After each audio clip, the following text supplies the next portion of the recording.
ബഹുമാന്യരായ സഹോദരങ്ങളെ, സഹോദരിമാരെ, കരുണാവാരിധിയായ റബ്ബ് സുബ്ഹാനഹു വ തആല നമ്മുടെ ഒരുമിച്ച ഉടലിനെ അനുഗ്രഹിക്കുമാറാകട്ടെ.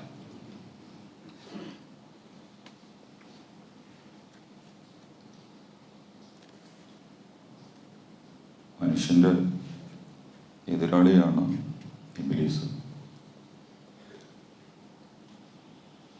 മനുഷ്യനെ തോൽപ്പിക്കുന്നതിനും പരാജയപ്പെടുത്തുന്നതിനും കരാറെടുത്തിട്ടുള്ള ദീർഘകാല സ്വഭാവത്തിൽ നിരന്തരമായി പ്രവർത്തിച്ചുകൊണ്ടിരിക്കുന്ന ശക്തിയാണ്, സംവിധാനമാണ് ഇബ്ലീസ് എന്ന് പറയുന്നത്. ആ ഇബ്ലീസിനെ, ശൈത്താനെ മനസ്സിലാക്കുന്നതിലും തിരിച്ചറിയുന്നതിലുമൊക്കെ, അതിനെ തൊട്ട് അഭയം തേടുന്ന കാര്യത്തിലൊക്കെ അള്ളാഹുവിൻ്റെ വിധിവിലക്കുകൾ പ്രത്യേകമായി ശ്രദ്ധിക്കണം, സൂക്ഷിക്കണമെന്ന് എന്നെയും നിങ്ങളെയും ഈ സന്ദർഭത്തിൽ ഉണർത്തുന്നു, വസിയ്യത്ത് ചെയ്യുന്നു.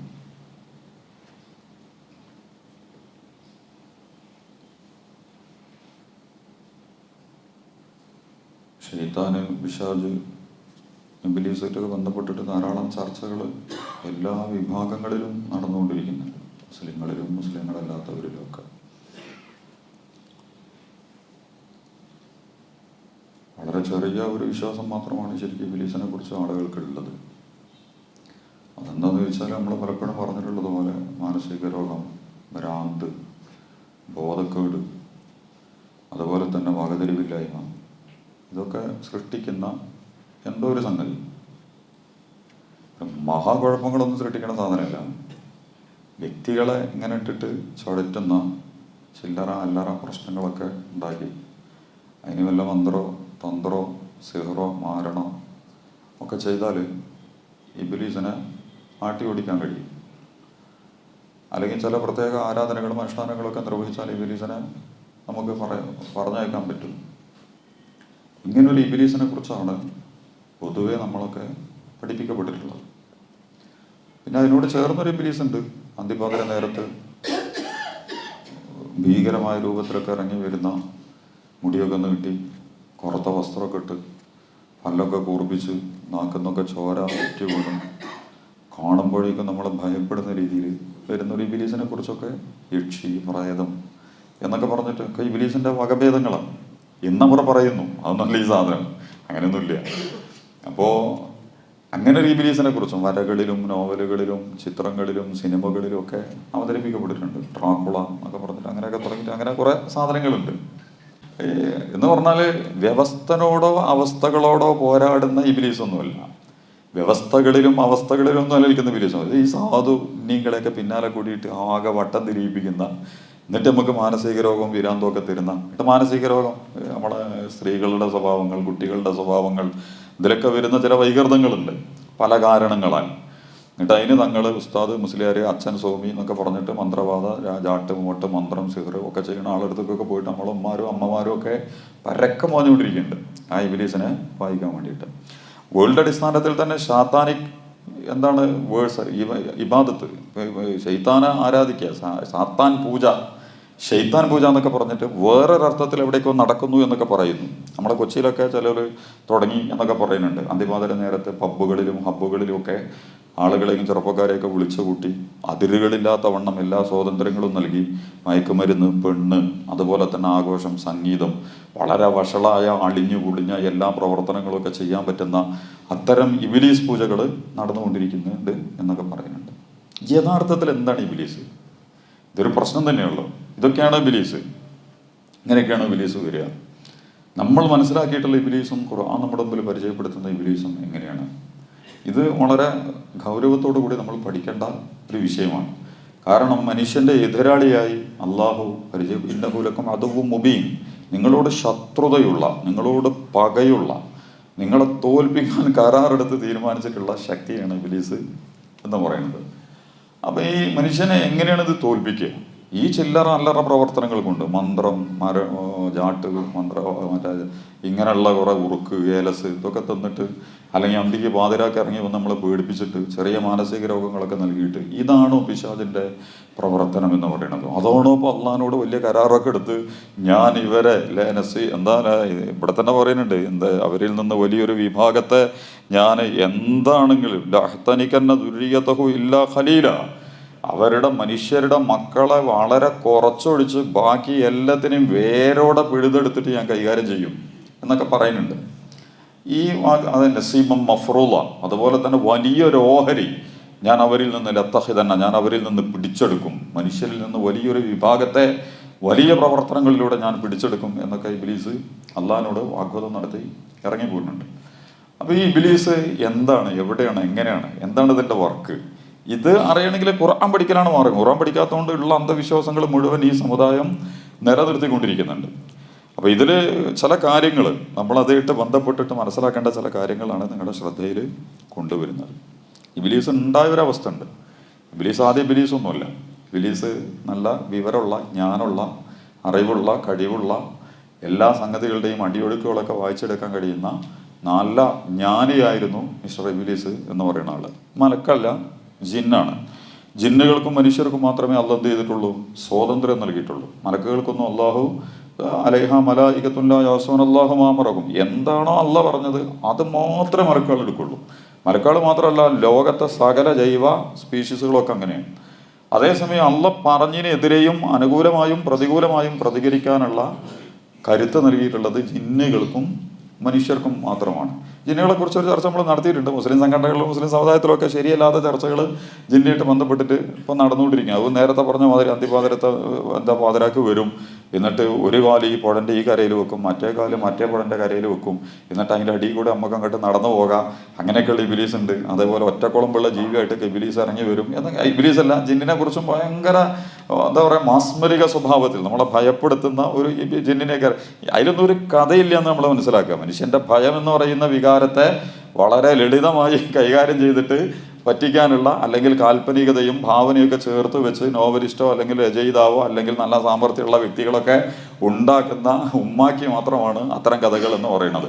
അങ്ങനത്തെ ഒരു ജിന്നിനൊന്നും ഖുർആൻ അവതരിപ്പിച്ചില്ല. നിങ്ങളിങ്ങനെ പോകുമ്പോൾ നിങ്ങളെ മുമ്പിലാണ് വന്നിട്ട് നിൽക്കട അവിടെ എന്ന് പറഞ്ഞിട്ട് നിങ്ങളെ പിടിച്ചിട്ട് ഒരു വഴിക്ക്, അങ്ങനെ കുറേ കഥകളൊക്കെ പറയുന്നുണ്ട്. ജിന്നുകൾ നിങ്ങൾ കിടക്കുന്നുറങ്ങുമ്പോൾ നിങ്ങൾ എടുത്തു കൊണ്ടുപോകും, എന്നിട്ട് മരത്തിൻ്റെ മുകളിൽ കിടത്തും, വലിയ കെട്ടിടത്തിൻ്റെ മുകളിൽ കിടത്തും, എന്നിട്ട് അവരെന്നെ നേരം വെളുക്കുമ്പോഴത്തേന് എടുത്ത് നിങ്ങളെ താഴത്ത് കൊണ്ടുവന്ന് വെക്കും, നിങ്ങളെ വാതിൽ നിങ്ങൾ അറിയാതെ തുറക്കും, അതുപോലെ തന്നെ അങ്ങനെ നിങ്ങളെ കിണറ്റിലെ വെള്ളം വറ്റിക്കും, നിങ്ങളെ കുടത്തിലെ വെള്ളം അല്ലാതെയാവും, നിങ്ങൾ പൂട്ടിയ സാധനങ്ങളൊക്കെ തുറന്നിട്ട് ജിന്ന് പണിയെടുക്കും എന്നൊക്കെ പറഞ്ഞിട്ട് വെറുതെ പറയണതൊക്കെ.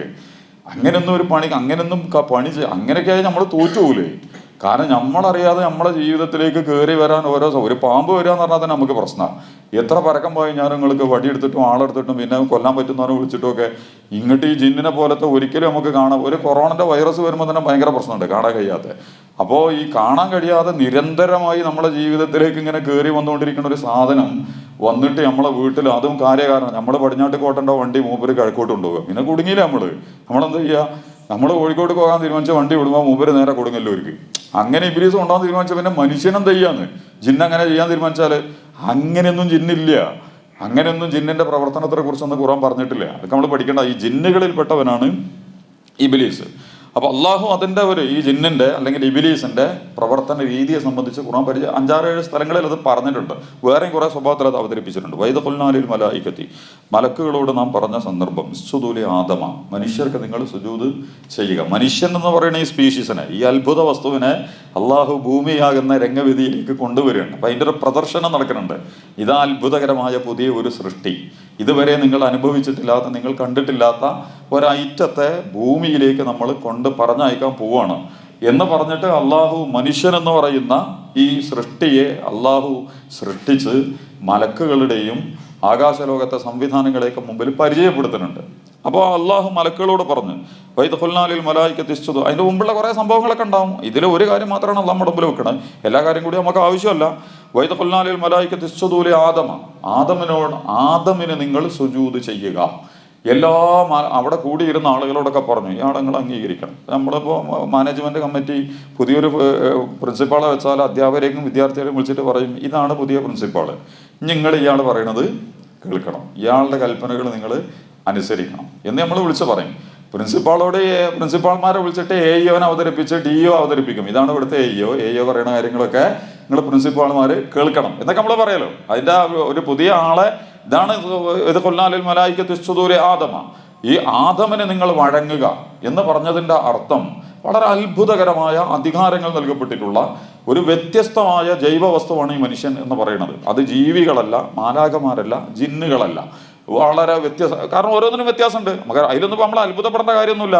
പ്രപഞ്ചത്തിലെ അനവധി സൃഷ്ടികളുടെ വൈവിധ്യങ്ങളും അതിൻ്റെ മനോഹാരിതകളും അതിൻ്റെ വ്യത്യസ്തതകളും ഒക്കെ എടുത്താൽ നമുക്കത് മനസ്സിലാവും. എന്നതുപോലെ ജിന്നല്ല മനുഷ്യൻ, മനുഷ്യനല്ല മലക്ക്, മലക്കല്ല ഹയവാനുകൾ, മൃഗങ്ങൾ എന്ന് പറയുന്നത്. മറ്റ് പരമാണുക്കളും അതുപോലെ തന്നെ വൈറസുകളും ബാക്ടീരിയകളൊക്കെ ഒരു ലോകമുണ്ട്, അത് വേറെ ഒരു സാധനമാണ്. അങ്ങനെ അത്ഭുതകരമായ ജൈവ വൈവിധ്യങ്ങൾ നിലനിൽക്കുന്നതിലെ വളരെ പ്രധാനപ്പെട്ട ഒരു സാധനമാണ് ഈ മനുഷ്യൻ എന്ന് പറയുന്നത്. ഈ മനുഷ്യന് മറ്റു പലതിനേക്കാൾ എല്ലാം കൊടുത്തിട്ടുണ്ടെന്നൊന്നും അല്ല എവിടെയും പറയണില്ല. പക്ഷെ പല സൃഷ്ടികളിൽ നിന്നും വ്യത്യസ്തമായ, പല സൃഷ്ടികൾക്കും പല സൃഷ്ടികളിൽ നിന്ന് വ്യത്യസ്തമായ പദവികൾ, സ്ഥാനങ്ങൾ, കഴിവുകൾ അല്ല കൊടുത്തിട്ടുണ്ട്. മലക്കുകൾക്കൊരു കഴിവുണ്ട്, അതിവേഗതയിൽ സഞ്ചരിച്ചു പോകും. നമുക്കിപ്പോൾ അങ്ങനെ സഞ്ചരിക്കാൻ പറ്റൂലല്ലോ. ആകാശലോകത്ത് നിന്ന് പ്രകാശം കൊണ്ട് സൃഷ്ടിക്കപ്പെട്ട വസ്തുവാണ് മലക്ക് എന്ന് പറയുന്നുണ്ട്. അതുകൊണ്ട് പ്രകാശമാണ് ഏറ്റവും കൂടുതൽ വേഗതയിൽ സഞ്ചരിക്കുന്ന സാധനം.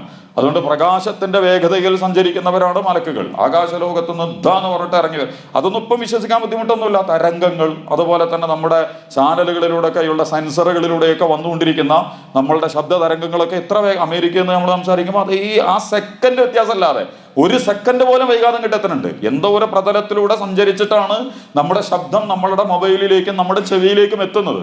പഴയ കാലത്ത് നമ്മൾ ഇവിടുന്ന് വിളിച്ചു പോയാൽ പോലും ഒരു പരിധിക്കപ്പുറം അത് പോവില്ല. പക്ഷെ ആ ശബ്ദം വളരെ വേഗതയിൽ നമ്മുടെ മുമ്പിലേക്ക് വരുന്നുണ്ട്. കാരണം ആ ശബ്ദം എങ്ങനെയാണ് വന്നുകൊണ്ടിരിക്കുന്നത്. അപ്പോൾ സഞ്ചരിക്കുന്നത് പല സംഗതികളും വളരെ വേഗതയിൽ സഞ്ചരിക്കാൻ കഴിവുള്ള മനുഷ്യൻ തന്നെ കണ്ടുപിടിച്ചിട്ടുള്ള സാധനങ്ങളുണ്ട്, അതല്ലാത്തതൊക്കെ ഉണ്ട്. അപ്പോൾ അതിൽ നമ്മൾ ഇടങ്ങേറായിട്ട് ഇതെന്തോ അല്ല നമുക്ക് മനസ്സിലാക്കാത്തൊരു കാര്യം പറയണമെന്നൊന്നും വിചാരിച്ചിട്ട് ഇടങ്ങേറാവണ്ട. പല ജന്തുക്കളും ഇപ്പോൾ ജീവികളെ നിങ്ങളെടുത്ത് പരിശോധിച്ച് നോക്കൊണ്ട് മനുഷ്യനേക്കാൾ കഴിവുകൾ നൽകപ്പെട്ടിട്ടുള്ള ജീവജാലങ്ങളുണ്ട്. ആനയ്ക്ക് എന്താ ഒരു കരുത്ത്, ഭയങ്കര കരുത്തുള്ള ആനയ്ക്ക് എന്ന് പറയുന്നത്. എന്തൊക്കെ അത് ചെയ്യും. ഒരുവിധം ലോകത്തെ ജീവികളെ മുഴുവൻ നിയന്ത്രിക്കാനുള്ളൊരു പവറുള്ളൊരു സാധനമാണ് ആന എന്ന് പറയുന്നത്. അതുപോലെ തന്നെ വേഗത കൊണ്ടും കാഴ്ച കൊണ്ടും ശബ്ദം കൊണ്ടും ഇത്തിരി പോകുന്ന ചീവിട് ഉണ്ടാക്കുന്ന ഒരു ശബ്ദമുണ്ട്. നിങ്ങൾ കണ്ടില്ലേ ചീവിട് എന്ന് പറയുന്ന ചെറിയ ശബ്ദം. അതിൻ്റെ ശരീരവും അതിൻ്റെ ശബ്ദവും നമ്മൾ നിങ്ങളൊന്ന് നടന്നെടുത്ത് നോക്കിയും 10,000 ഇരട്ടി 1,00,000 ഇരട്ടിയും വലുപ്പമുള്ള ശബ്ദമാണ് അത് പുറപ്പെടുക. അതിൻ്റെ ശാരീരികമായ ശബ്ദ കഴിവിനെ അപേക്ഷിച്ചിട്ട് അത് പുറപ്പെടുവിക്കുന്ന ശബ്ദം എന്ന് പറയുന്നത് അതിഭയങ്കരമാണ്. കാഴ്ചയിൽ അങ്ങനെ ഉണ്ട്. അപ്പൊ ഞാൻ പറഞ്ഞ വൈവിധ്യങ്ങൾ പ്രപഞ്ചത്തിലെ പല ജീവികൾക്കും അള്ളാഹു തന്നിട്ടുണ്ട്, വ്യത്യസ്തമായ കഴിവുകൾ നൽകിയിട്ടുണ്ട് എന്നതിൽ. അതുപോലെ മനുഷ്യനെയും അള്ളാഹു ഒരു പ്രത്യേക രീതിയിലാണ് അള്ളാഹു വെച്ചിട്ടുള്ളത്. ഇത് ബോധ്യപ്പെടുത്താനാണ് മലക്കുകളെയൊക്കെ വിളിച്ചിട്ട് അവിടെ കൂടിയിരുന്ന എല്ലാവരെയും, അപ്പോൾ എല്ലാവരും ഉണ്ട്, മലക്കുകളുണ്ട്, മലക്കുകളൊപ്പം അവിടെ കയറി ഇറങ്ങുന്ന ആളുകളൊക്കെ ഉണ്ട്. അങ്ങനെ ഇബ്ലീസും അവിടെ ഉണ്ടായിരുന്നു. അവിടെ ജിന്നുകളിൽപ്പെട്ട ഈ ഷെയ്ഖും അവിടെ ഉണ്ടായിരുന്നു. അപ്പോഴാണ് അവിടെ എല്ലാവരോടൊക്കെ സുജൂദ് ചെയ്യാൻ പറഞ്ഞേക്കുക. ഇനി ബാക്കിയുള്ളവരെ പുറത്തു പോയി എന്ന് പറയാം. അവിടെ ഉള്ള എല്ലാവരും എന്ത് ചെയ്യണം, നിങ്ങൾ സുജൂദ് ചെയ്യണം. ഫസജദു ഇല്ലാ ഇബ്ലീസ്. അപ്പോൾ ഇബ്ലീസ് ഒഴികെ ബാക്കിയൊക്കെ സുജൂദ് ചെയ്തു ആദമിൻ്റെ മുമ്പിൽ. എന്ന് പറഞ്ഞാൽ ഈ ആദം എന്ന് പറയുന്ന സൃഷ്ടിയുടെ വ്യത്യസ്തതയും അതിൻ്റെ കഴിവും അതിന് അള്ളാഹു നൽകിയിട്ടുള്ള പദവിയുടെയും ഒക്കെ അംഗീകാരത്തിൻ്റെ അടയാളമാണ് ഈ സുജൂദ് എന്ന് പറയുന്നത്. എന്ന് പറഞ്ഞാൽ നീ പറയുന്ന ഈ സംവിധാനത്തെ ഞങ്ങൾ ഉൾക്കൊണ്ടിരിക്കുന്നു, അംഗീകരിച്ചിരിക്കുന്നു എന്ന് ബോധ്യപ്പെടുത്താനാണ് സുജൂദ് ചെയ്യാൻ പറഞ്ഞത്. പക്ഷെ ഇബ്ലീസ് മാത്രം എന്ത് ചെയ്തു, അവന് സുജൂദ് ചെയ്തില്ല. എന്ന് പറഞ്ഞാൽ അള്ളാഹിൻ്റെ കൽപ്പന അംഗീകരിച്ചു. ഇതിലെ പ്രശ്നം എന്താ വെച്ചാൽ അള്ളാഹുവിൻ്റെതാണ് ജിന്ന്, അള്ളാഹുവിൻ്റെതാണ് മനുഷ്യൻ, അള്ളാഹുവിൻ്റെതാണ് മലക്ക്, അള്ളാഹുവിൻ്റെതാണ് സൂര്യൻ, അള്ളാഹുവിൻ്റെതാണ് നക്ഷത്രങ്ങൾ, അള്ളാഹുവിൻ്റെതാണ് കര, അള്ളാഹുവിൻ്റെതാണ് കടല്. ഇതിനൊന്നും സ്വയം അസ്തിത്വമോ സ്വന്തം അധികാരങ്ങളോ ഇല്ല. അതുകൊണ്ട് ഇതിൻ്റെയൊക്കെ സൂപ്പർ പവർ, സുപ്രീം സോവറിറ്റി ഉള്ള അള്ളാഹ് പറയുമ്പോൾ എന്ത് ചെയ്യണം, എല്ലാവരും കേൾക്കണം. പ്രപഞ്ചത്തിലെ സകല ജൈവവർഗ്ഗങ്ങളും ജീവിവർഗ്ഗങ്ങളും ഒക്കെ അത് കേട്ടുകൊണ്ടിരിക്കുന്നുണ്ട്. അങ്ങനെ കേൾക്കാൻ. പക്ഷേ ഇബ്ലീസ് മാത്രം എന്ത് ചെയ്തില്ല, അള്ളയാണല്ലോ ഓർഡർ ഇട്ടത്, നിങ്ങൾ ഈ ആദമിൻ്റെ മുമ്പിൽ സുജൂദ് ചെയ്യണം. പക്ഷെ മൂപ്പര് സുജൂദ് ചെയ്യില്ല. ആ മൂപ്പര് മെത്ത മാത്രമല്ല, ഇബ്ലീസ് എഴുന്നേറ്റ് നിന്നു. ഖാല, അവൻ പറഞ്ഞു, അസ്ജുദു, ഞാൻ സുജൂദ് ചെയ്യേ ലിമൻ ഖലഖത തീന, നീ മണ്ണിൽ നിന്ന് സൃഷ്ടിച്ച ഇവനെ ഞാൻ എങ്ങനെയാണ് സുജൂദ് ചെയ്യുക?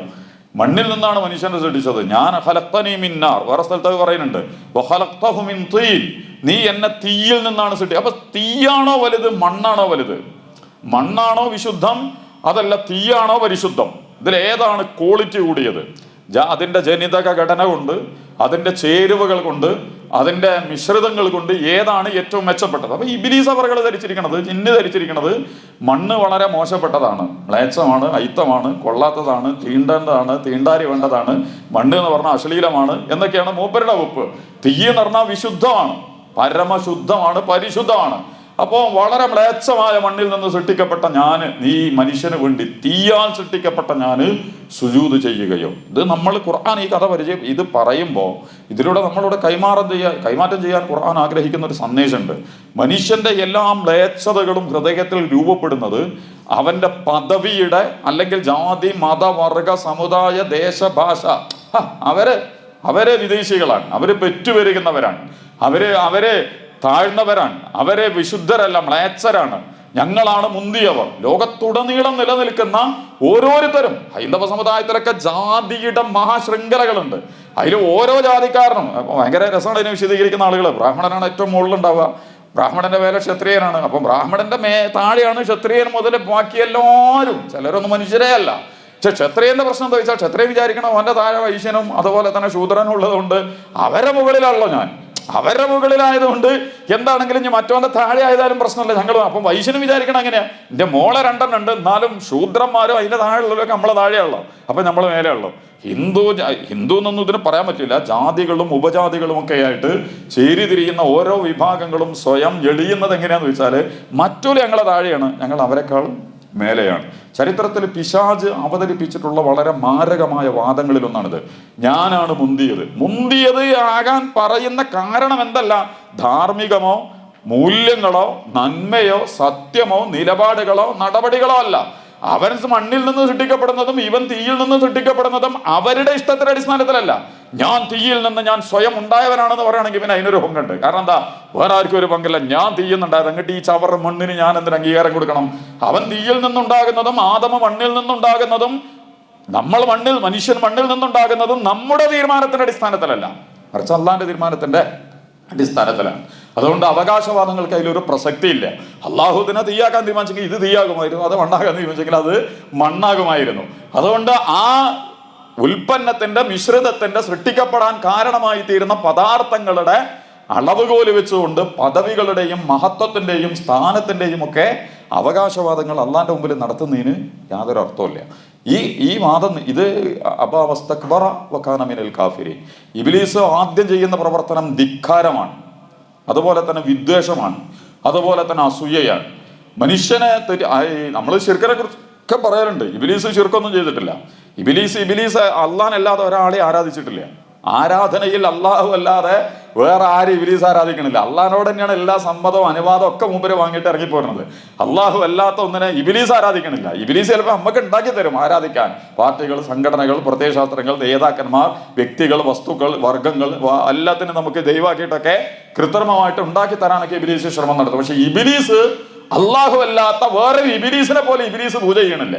വഴിപാടോ നേർച്ച കുംഭസാരോ അല്ലെങ്കിൽ അഭ്യർത്ഥനകളോ അർത്ഥനകളോ ഒന്നും നടത്തി പോണില്ല. ഇബ്ലീസ് അള്ളാനെ തന്നെയാണ് അംഗീകരിച്ചിട്ടുള്ളത്. പക്ഷെ ഇബ്ലീസ് ചെയ്ത ശിർക്ക് എന്താണെന്ന് ചോദിച്ചാൽ, കുഫർ എന്താണെന്ന് ചോദിച്ചാൽ, ലുൽമ എന്താണെന്ന് ചോദിച്ചാൽ, ധിക്കാരം കാണിച്ചു, കൽപ്പനകൾ അനുസരിക്കാതിരുന്നു. അതൊക്കെ നമ്മൾ പഠിക്കേണ്ടതാണ്. എന്താണ് ഇബ്ലീസിന്റെ ശിർക്ക്?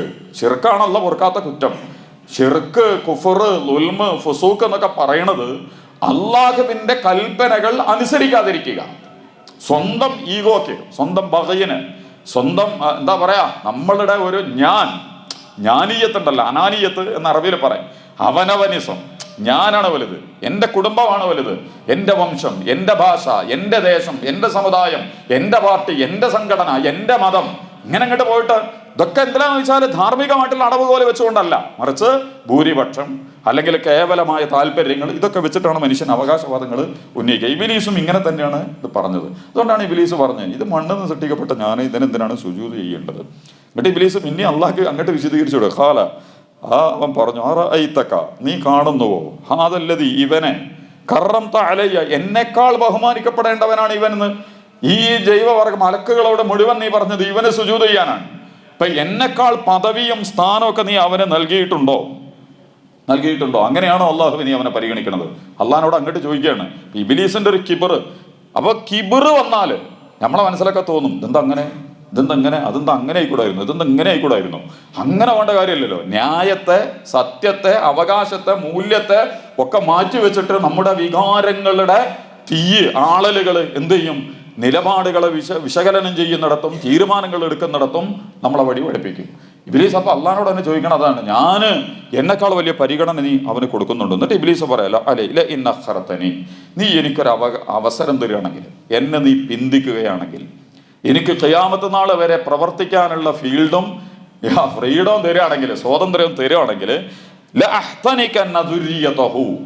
അവന്റെ മക്കളെ മുഴുവൻ, ഈ ആദമിന്റെ സന്തതി പരമ്പരകളെ മുഴുവൻ വേരോടെ ഞാൻ പിഴുതെറിയും. വേരോടെ പിഴുതെറിയും എന്ന് പറഞ്ഞാൽ പിന്നെ അതിന്റെ അർത്ഥം എന്താന്ന് വെച്ചാൽ അത്രക്കും ആഴത്തിലാണ്. ഒരു മരം നന്നായിട്ട് ആഴ്ന്ന് അത് വേരിറക്കി വെള്ളവും കാതലൊക്കെ രൂപപ്പെട്ട് വളർന്ന് പന്തലിച്ച് മുകളിൽ വന്ന് ഒരു മരമാകണമെങ്കിൽ എന്തുമാത്രം പണിയെടുക്കണം. അത്രയും വലിയ മരത്തെ അടക്കം എന്ത് ചെയ്യുക? വേരോടുകൂടി പിഴുതെടുക്കും. അവരെ അടിമുടി ഞാൻ നശിപ്പിക്കും. ഇബ്ലീസിന്റെ വർത്താനാണത്, ചില്ലറ വർത്താനമൊന്നുമല്ല ഇപ്പം പറയണത്. എല്ലാ മനുഷ്യരും ഇല്ല ഖലീല, വളരെ കുറച്ച് ആളുകളെ വിളിച്ച് ബാക്കിയുള്ളതിനെ മുഴുവൻ ഞാൻ നശിപ്പിക്കും. അപ്പൊ അള്ളാഹ് പറഞ്ഞു, അള്ളാഹു പറഞ്ഞു, ഈ പോയിക്കോ, നിനക്ക് സ്വാതന്ത്ര്യമുണ്ട്. ഫമൻ തബിഅക മിൻകും, ആരാണോ നിന്നെ പിൻപറ്റുന്നവര് ഫഇന്ന ജഹന്നമ ജസാഉക്കും, അവർക്ക് നമ്മൾ നരകൊരുക്കിയിട്ടുണ്ട്. ഈയാണ് വലുത് എന്ന് വിചാരിച്ച് നിന്റെ പിന്നാലെ പോരുന്ന ആളുകൾ ഉണ്ടെങ്കിൽ അവർക്ക് വേണ്ടി നാം നരകം സജ്ജീകരിച്ചിട്ടുണ്ട്. ജസാ മൗഫൂസ, പൂർത്തീകരിച്ച പ്രതിഫലം, ഒന്നുപോലും കുറയാതെ കൊടുക്കേണ്ടതൊക്കെ അവർക്ക് നമ്മൾ കൊടുക്കും. അതിന് വേണ്ടിയിട്ടുള്ള സാധനം നമ്മൾ ഒരുക്കി വെച്ചിട്ടുണ്ട്. എന്നിട്ട് പറയുന്ന ഒരു വർത്താനുണ്ട്, അതാണ് അതിൽ ഏറ്റവും പ്രധാനപ്പെട്ടത്. വസ്തഫ്സിസ് മനിസ്തത മിൻഹും, നീ ഇളക്കിയെടുത്തോ, നീ പറിച്ചെടുത്തോ, നീ പേടിപ്പിച്ചോ, ദുർബലന്മാരാക്കിക്കോ. വസ്തഫ്സിസ് എന്നുള്ളതിന് കുറെ അർത്ഥങ്ങളുണ്ട്. നിനക്ക് എന്തൊക്കെ വർക്ക് ചെയ്തിട്ട് ആരെയൊക്കെ മാനസികമായി തകർത്ത് ദുർബലരാക്കി, ആരെയൊക്കെ നിന്റെ കൂടെ കൂട്ടാൻ ആരെയാണ് ഒസ്തത്താഴ്ത്താൻ നിനക്ക് സാധിക്കുന്നത്, മിൻഹും, അവരിൽ നിന്ന്, ബിസൗത്തിക, നിന്റെ ശബ്ദം കൊണ്ട്, നിന്റെ ശബ്ദം ഉപയോഗിച്ച് മനുഷ്യരെ എന്തൊക്കെ നിനക്ക് ചെയ്യാൻ പറ്റുമോ അവരൊക്കെ നീ കൈപ്പിടിയിലൊതുക്കാനും ദുർബലരാക്കാനും നിന്റെ കൂടെ കൂട്ടാനും വലിച്ചെടുക്കാനും ഒക്കെ നീ ശ്രമിച്ചോ. ഇബ്ലീസിന്റെ ഏറ്റവും പ്രധാനപ്പെട്ട ഒന്നാണ് സൗത്ത് എന്ന് പറയുന്നത്, ശബ്ദം. അപ്പോൾ ആരപ്പോൾ പട്ടി ശബ്ദം ഉണ്ടാക്കുന്നതിനെ കുറിച്ച് പറയുന്നത്, പൂച്ച ശബ്ദം ഉണ്ടാക്കുന്നതിന്, ആരുടെ ശബ്ദത്തിലേക്കാണ് നമ്മൾ ചെല്ലുക? മനുഷ്യൻ ആരുടെ ശബ്ദത്തിൽ ആകർഷിക്കപ്പെടുക? ആകെ മനുഷ്യൻ ശബ്ദം ഉണ്ടാക്കിയാലേ മനുഷ്യൻ ശ്രദ്ധിക്കുള്ളൂ. പിന്നെ പട്ടി പൂച്ചയൊക്കെ കരയുമ്പോൾ നമ്മൾ പോറ്റണതോ അല്ലെങ്കിൽ വേറെ എന്തെങ്കിലും ഭയപ്പാടിന്റെ ശബ്ദമൊക്കെ ആകുമ്പോൾ ശ്രദ്ധിക്കുന്നല്ലാതെ അത് ഇബിലീസ് ഒച്ചടാന്ന് എഴുതിയിട്ട് നമ്മളാരും പോലെ, പശു കരയുമ്പോൾ അത് ഇബിലീസ് കരയാണ്, പട്ടി കുരക്കുമ്പോൾ അത് ഇബിലീസ് കുരക്കുകയാണ് എന്ന് നമ്മളാരും പറയില്ല. പിന്നെ അതുകൊണ്ടൊരു പട്ടി, പൂച്ച, പുലി, സിംഹം ഇതിന്റെ ഒന്നും ശബ്ദം നമ്മളെ ആകർഷിക്കണതല്ല. അപ്പൊ ശബ്ദിക്കാൻ കഴിയുന്നവരെയാണ് ഇബിലീസ് നമ്മുടെ മുമ്പിൽ പ്രൊമോട്ട് ചെയ്യുക. വലിയ ശബ്ദങ്ങൾ, പ്രഭാഷണങ്ങൾ, ഗാനങ്ങൾ, നാടകങ്ങൾ, കല, സാഹിത്യം, കവിത, സംഗീതം, അതുപോലെ തന്നെ അവതരണങ്ങൾ, പ്രൊജക്ട്, അങ്ങനെ ഉണ്ടല്ലോ. ശബ്ദങ്ങളുടെ, വാക്കുകളുടെ അവതരണങ്ങളാണ് മനുഷ്യനെ ലഫ്ള്, കലിമത്ത് എന്നൊക്കെ പറയുന്നതിന് ഭയങ്കര അർത്ഥമുണ്ട്. വാചകങ്ങൾ, അക്ഷരങ്ങൾ ചേർത്ത വാക്കുകൾ ചേർത്ത വാചനങ്ങളുമായി അത് നമ്മൾ ഉച്ചരിക്കുമ്പോൾ അത് ശബ്ദമായി പുറത്തു വരുന്നു. മനുഷ്യൻ എല്ലാ കാലത്തും നിയന്ത്രിച്ചിട്ടുള്ളത് ശബ്ദങ്ങളാണ്. പ്രധാനമന്ത്രിയുടെ പ്രസംഗം മുതൽ, ഒരു മിമ്പറിലെ പ്രസംഗം മുതൽ, രാഷ്ട്രീയാധികാരത്തിന്റെ പ്രസംഗം മുതൽ, ആങ്കർമാരുടെ ചർച്ച മുതൽ, അങ്ങനെ ആരുടെ ശബ്ദം എടുത്തോ, ശബ്ദം എന്ന് പറയുന്നത് വളരെ പ്രധാനപ്പെട്ടതാണ്. അപ്പൊ ഇതിലെ ഇബ്ലീസിനോട് പറയണ തന്നെ അന്റെ ശബ്ദം ഉപയോഗിച്ചുകൊണ്ട്. ഇബ്ലീസിന്റെ ശബ്ദം എന്ന് പറയുന്നത് മൃഗങ്ങളെയും പക്ഷികളെയും ഒന്നും ശബ്ദമാവില്ല, മറിച്ച് മനുഷ്യരെ തന്നെയാണ് അവൻ അതിനുപയോഗിക്കുക. ആ ശബ്ദം അപ്പോൾ ശബ്ദങ്ങൾ അല്ലെങ്കിൽ നിങ്ങളോടുള്ള ആവശ്യപ്പെടലുകൾ, നിങ്ങളോടുള്ള കൽപ്പനകൾ, നിങ്ങളോടുള്ള നിർദ്ദേശങ്ങൾ, നിങ്ങൾക്ക് നൽകപ്പെടുന്ന നിയമങ്ങൾ, നിങ്ങളിലൂടെ നടപ്പിലാക്കപ്പെട്ടുകൊണ്ടിരിക്കുന്ന വ്യവഹാരങ്ങൾ, ഇതൊക്കെ നിയമങ്ങളും സംഗതികളൊക്കെ പഴയ കാലത്തൊക്കെ ശബ്ദമാണ്, ശ്രുതി കേട്ടിട്ടാണ്. ഖുർആനും ബൈബിളും ഗീതയൊക്കെ പരിചയപ്പെടുത്തപ്പെട്ടത് കേൾവിയിലൂടെയാണ്. പറഞ്ഞ് പരിചയപ്പെടുത്തി കാണാപാഠം പഠിച്ചിട്ടാണ് വരുന്നത്. ലേഖനങ്ങളില്ല, എഴുതി വെക്കരുത്. കാരണം അതിന് വളരെ സംവിധാനങ്ങൾ കുറവായിരുന്നു. വളരെ അപൂർവമാണ് പുരാവസ്തു ലിഖിതങ്ങൾ എന്നൊക്കെ പറഞ്ഞിട്ട് കുറച്ച് എഴുതി വെച്ചിട്ടുള്ളത്. ഇന്ന് ഇഷ്ടം പോലെ ലേഖന സംവിധാനങ്ങളുണ്ട്. അപ്പോ പറഞ്ഞു കേൾക്കുന്ന കാര്യങ്ങൾ എല്ലാവരും അങ്ങനെ തന്നെയാണ്. ഗോത്രങ്ങളുടെ നിയമങ്ങൾ മുതൽ നേതാക്കന്മാരും അധ്യാപകന്മാരും ഗുരുക്കന്മാരും ഒക്കെ പറയാണ് ചെയ്യുക. ശബ്ദം കൊണ്ട് മനുഷ്യനെ സ്വന്തം വരുതിയിലേക്ക് കൊണ്ടുവരാൻ ഉള്ള ശ്രമങ്ങൾ നടത്തും. അങ്ങനെ നിനക്ക് നൽകപ്പെട്ടിട്ടുള്ള എല്ലാ സംവിധാനം. ഇപ്പോഴും നിങ്ങൾ ശബ്ദം നോക്കിക്കോട്ടോ, ലോകത്തെ ഏറ്റവും വലിയ ഗവേഷണ നിരീക്ഷണ അവതരണങ്ങളൊക്കെ നടക്കുന്നത് ശബ്ദത്തിലാണ്. റസൂൽ പൂക്കുട്ടി എങ്ങനെയാണ് ശബ്ദ റെക്കോർഡ് ചെയ്യണത് എന്നൊക്കെ നിങ്ങൾ മറ്റേ അദ്ദേഹത്തിന് അവാർഡൊക്കെ കിട്ടിയ സമയത്ത് നിങ്ങൾ വായിച്ചാൽ മതി. ഒരു ഇല വീഴുന്ന ശബ്ദത്തെ പോലും മനോഹരമായി സ്ക്രീനിൽ കൊണ്ടുവന്ന് ആ കാഴ്ചയുടെ അതേ നിമിഷത്തിൽ അത് വീഴുന്ന ശബ്ദത്തെയും നിങ്ങളുടെ കർണപുടങ്ങളിലേക്ക് കൊണ്ടുവരാനൊക്കെ പറ്റുന്ന വളരെ മനോഹരമായ അവതരണ രീതി. പുതിയ ഡിജിറ്റൽ സൗണ്ട് സംവിധാനങ്ങളൊക്കെ ഉണ്ട്. അപ്പൊ ശബ്ദം എന്ന് പറയുന്നത് വളരെ പ്രധാനപ്പെട്ട ഒരു ആയുധമാണ്. ഇബിലീസ് പ്രയോഗിക്കുന്ന മാസ്മരികമായ ആയുധങ്ങളിൽപ്പെട്ടതാണ് സൗണ്ട് കൊണ്ടുള്ള കളി എന്ന് പറയുന്നത്. അപ്പൊ അത് ഉപയോഗിച്ചിട്ട് എന്തൊക്കെ ചെയ്യണമെങ്കിൽ ചെയ്തു. അജ്ലിബ് അലൈഹിം, നീ ഒരുമിച്ച് കൂട്ടിക്ക അവരിലേക്ക്, അവർക്കെതിരെ തിരിച്ചു വിട്ടോ, ഇളക്കി വിട്ടോ, അവരിലേക്ക് നീ ഒന്നൊഴിയാതെ അഴിച്ചു വിട്ടോ. ആരെ? ബിഹൈലിക്ക, നിന്റെ കുതിരപ്പടയെ, വറജിലിക്ക, നിന്റെ ആളുകളെയും. ഇത് രണ്ട് സാധനം. ഒന്ന് കുതിരപ്പട എന്നാണ് പറയുന്നത്. കുതിര അപ്പൊ കുതിര വരുമ്പോൾ ഇബ്ലീസ് വരാമെന്ന് നമ്മൾ വിചാരിക്കേണ്ട കാര്യമൊന്നുമില്ല. പഴയ കാലത്തും എല്ലാ കാലത്തും, ഇപ്പോഴല്ല, പഴയ കാലത്തൊക്കെ ഉള്ള മനുഷ്യന്റെ അധികാരത്തിന്റെ അടയാളമാണ് കുതിര. ഭൗതികമായ അധികാരത്തിന്റെയും സമ്പത്തിന്റെയും പ്രൗഢിയുടെയും അതുപോലെ തന്നെ കവർന്നെടുക്കലിന്റെയും കടന്നാക്രമണത്തിന്റെയും അധിനിവേശത്തിന്റെയും ഒക്കെ ഏറ്റവും പ്രധാനപ്പെട്ട ആയുധം എന്ന് പറയുന്നത് കുതിരയാണ്. ഭൗതികമായ ആയുധത്തിന്റെ ഏറ്റവും വലിയ അടയാളമാണ് പഴയ കാലത്ത് കുതിര. യുദ്ധസാമഗ്രികളിലെ ഏറ്റവും മികച്ചത് കുതിരയാണ്. കാരണം ഒട്ടകത്തിന് പതുക്കെ പോകാൻ പറ്റുള്ളൂ, കഴുതക്കും പതുക്കെ പോകാൻ പറ്റുള്ളൂ, ആനയ്ക്കും പതുക്കെ പോകാൻ പറ്റുള്ളൂ. ചിലപ്പോ കുതിരയേക്കാൾ നല്ല പ്രകടനം ആന നടത്തിയെന്ന് വന്നേക്കാം. പക്ഷേ അതിവേഗതയും സൗന്ദര്യവും ഒരു ഭൗതികതയുടെ അഭിമാന പുളകിതമാക്കുന്ന ഒരു കാഴ്ച വസ്തുവായിട്ട് നമ്മുടെ മുമ്പിലുള്ളത് ഇപ്പോഴും കുതിര എന്ന് പറഞ്ഞാൽ, കുതിരശക്തി എന്നൊക്കെ പറഞ്ഞാൽ എല്ലാവരും കണ്ടില്ലെങ്കിലും പലതിനും ചിഹ്നങ്ങളൊക്കെ കൊടുക്കുക കുതിരയാണ്. അപ്പൊ ഭൗതികമായ ശക്തിയുടെ പ്രതീകമാണ് യഥാർത്ഥത്തിൽ ഹൈലിക്ക, നിന്റെ കുതിരകളെ നീ ഇളക്കി വിടുക. അപ്പൊ അള്ളാഹ് പറഞ്ഞ എന്തായിരിക്കും? ഇപ്പൊ ഭൗതികമായ ശക്തികൾ എന്ന് പറഞ്ഞാൽ ഇപ്പൊ അന്ന് യുദ്ധത്തിലൂടെ, കടന്നാക്രമണത്തിലൂടെ, അധിനിവേശത്തിലൂടെ, പിടിച്ചെടുക്കലുകളിലൂടെ സ്വന്തം താല്പര്യങ്ങളെ മറ്റുള്ളവരുടെ മുകളിൽ പ്രയോഗിക്കാൻ വേണ്ടി സൈനിക നീക്കങ്ങളാണ് ഏറ്റവും കൂടുതൽ നടന്നിരുന്നത്. ആ സൈനിക നീക്കങ്ങളിൽ ഏറ്റവും പ്രധാനപ്പെട്ട ആയുധമാണ് കുതിര എന്ന് പറയുന്നത്. ഇന്നിപ്പോ കുതിരയൊന്നുമില്ല. ഇന്ന് പിന്നെ എന്തുണ്ടാവുക? ഇന്ന് ലോകത്ത് സൈനിക നീക്കങ്ങൾ നടക്കുന്നുണ്ട്, അധിനിവേശങ്ങൾ നടക്കുന്നുണ്ട്, അടിച്ചമർത്തലുകൾ നടത്തുന്നുണ്ട്, പിടിച്ചെടുക്കലുകൾ നടക്കുന്നുണ്ട്. സാംസ്കാരികവും രാഷ്ട്രീയപരവും സാമ്പത്തികവും സാമൂഹികവും വിദ്യാഭ്യാസപരവും എല്ലാ സ്വഭാവത്തിലുമുള്ള അധിനിവേശങ്ങൾ, പടയോട്ടങ്ങൾ ഇന്ന് ലോകത്ത് നടക്കുന്നുണ്ട്. അപ്പം മനുഷ്യന്റെ ഭൗതിക വിഭവങ്ങളെ, മനുഷ്യനെ മനുഷ്യനാക്കുന്ന കുറെ ഭൗതിക സംവിധാനങ്ങളുണ്ട്.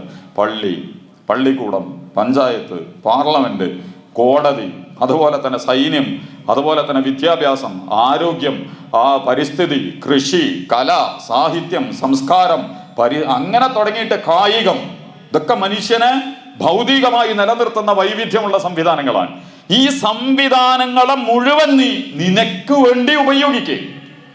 മതം മുതൽ മൈതാനം വരെ നിങ്ങൾക്ക് എന്തൊക്കെ ഉപയോഗിക്കാൻ പറ്റുമോ? മനുഷ്യന്റെ ഭൗതിക സംവിധാനം. അപ്പോൾ അതിൽ എല്ലാം പെടും. അതാണ് നമ്മൾ മനസ്സിലാക്കേണ്ടത്. ഹൈല് എന്ന് പറയുമ്പോൾ അതാണ് അതുകൊണ്ട് ഉദ്ദേശിക്കപ്പെട്ടിട്ടുള്ളത്. ഭൗതിക അല്ല. ഇബിലീസ് പറയണത് നമ്മൾ അത് പറയാനാണ് ഞാൻ ഈ പറഞ്ഞത്.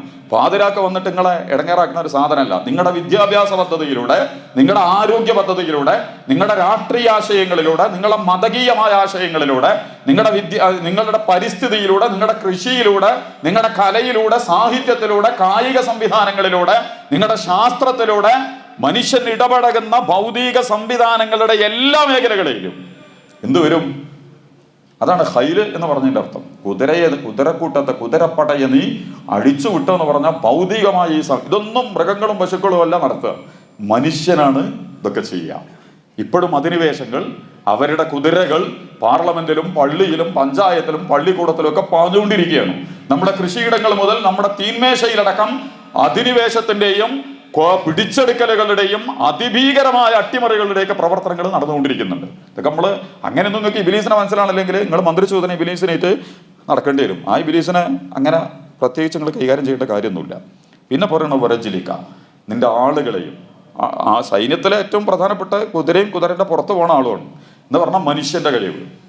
കുതിരക്കും സ്വന്തം കഴിവുണ്ടാവില്ല, ഭൗതികമായ സംവിധാനങ്ങളാണത്. അതിന്റെ പുറത്ത് കയറിയവനാണ് കുതിരയുടെ കടിഞ്ഞാൻ പിടിക്കുക. അത് മനുഷ്യനാണ്.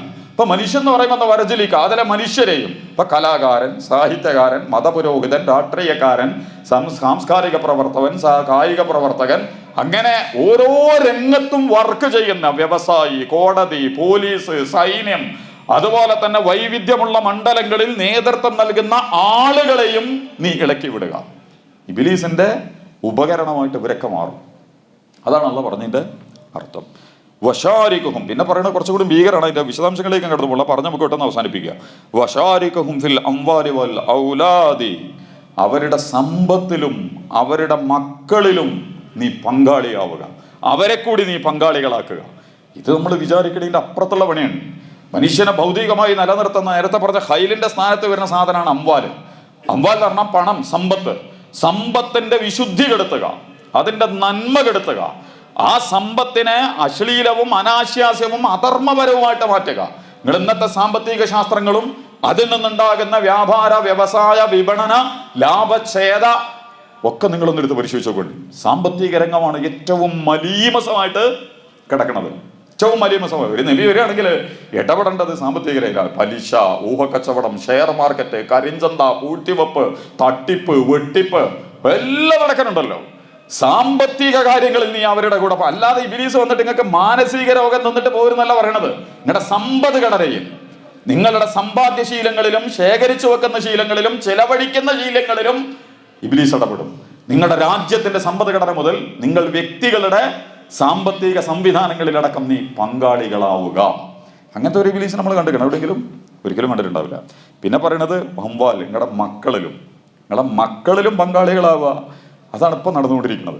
തലമുറകളെ നശിപ്പിക്കാൻ ആവശ്യമായ രീതിയിലുള്ള പ്രൊജക്റ്റുകളാണ് നീ വർക്ക് ചെയ്യേണ്ടത്, നീ അവതരിപ്പിക്കേണ്ടത്. തലമുറകളെ അടിമുടി നശിപ്പിക്കാൻ പറ്റുന്ന, നമ്മുടെ കുട്ടികളിൽ പങ്കാളിയാവാന്ന് പറഞ്ഞാൽ എന്തെങ്കിലും കുട്ടികളുടെ നിലപാടുകളും നേരും നിറയും ഒക്കെ തകർത്ത് തരിപ്പണമാക്കി വളരുന്ന തലമുറയുടെ മൂല്യങ്ങളെ മുഴുവൻ കളഞ്ഞു കുളിക്കാം. ആ വലിയവരെല്ലാം പണിയെടുക്കണത് അംവാലിലും ഔലാദിലുമാണ്, നിങ്ങളുടെ കുട്ടികളിലും. കാരണം മനുഷ്യൻ, കുതിരയെ ഓട്ടുന്നവൻ ഈ കുട്ടിയായിരിക്കും ഭാവിയിൽ. കുതിര അവന്റെ ഭൗതിക അംവാലാണ്, ആ അംവാലിനെ നശിപ്പിക്കുക.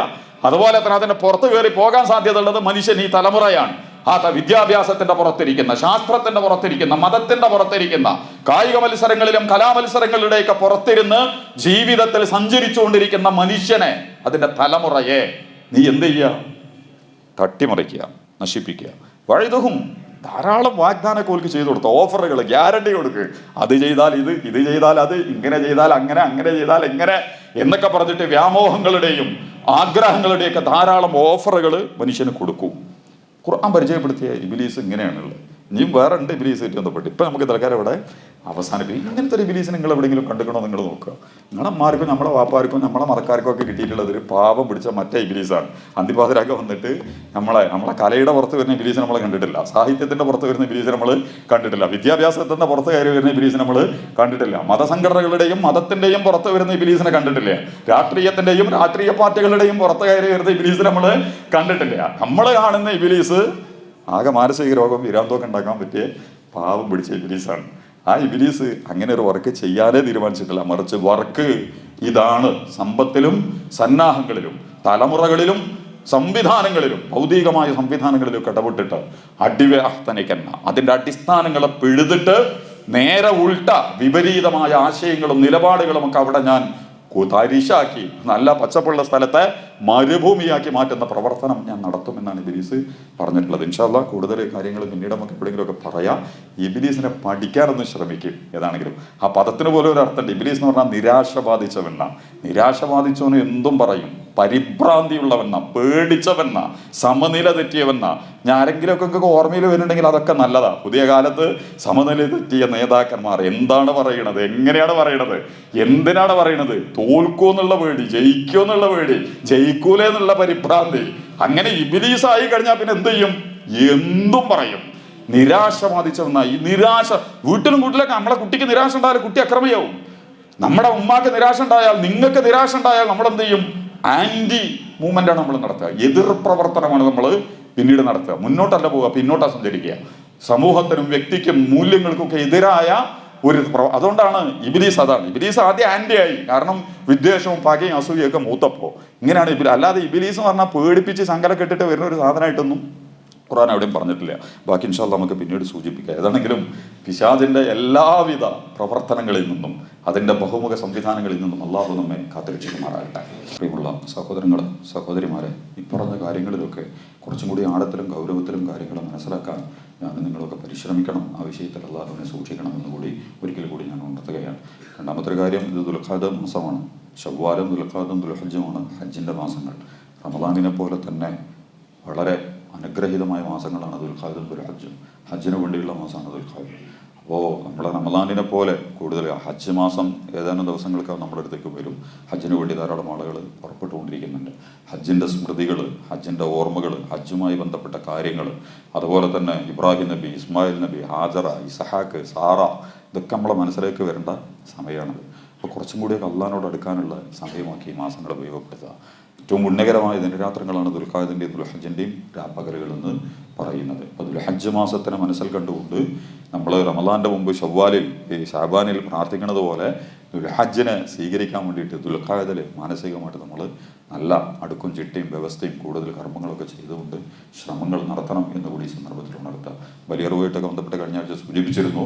കൊടുക്കേണ്ട ആളുകളൊക്കെ നേരത്തെ കാലത്തെ കൊടുക്കുക, പങ്കാളികളാകാനൊക്കെ ശ്രമിക്കുക, സാധിക്കുന്നവരൊക്കെ അതിൽ പങ്കാളികളാവുകയും ചെയ്യുക. കരുണാവരുതി അള്ളാഹു നമ്മെ അനുഗ്രഹിക്കുമാറാകട്ടെ.